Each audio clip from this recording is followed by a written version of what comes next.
లలితాదేవి ధ్యానం.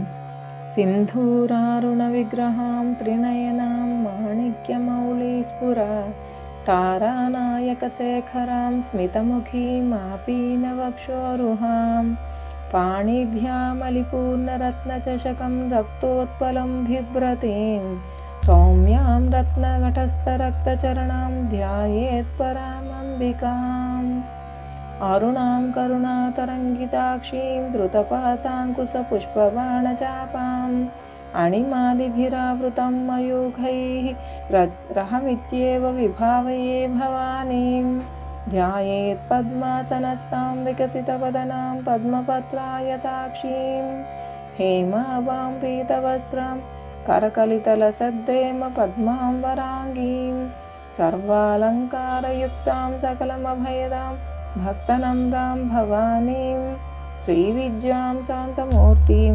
సకలసురనుతాం సర్వసంప్రదాత్రీం సకుంకుమవిలేపనామళికచుంబికస్తూరికాం సమందహసితేక్షణాం ససరచాపపాశాంకుశాం అశేషజనమోహిని మరుణమాల్యాభూషోజ్వలాం జపాకుసుమభాసురాం జపవిదౌ స్మరేదంబికాం.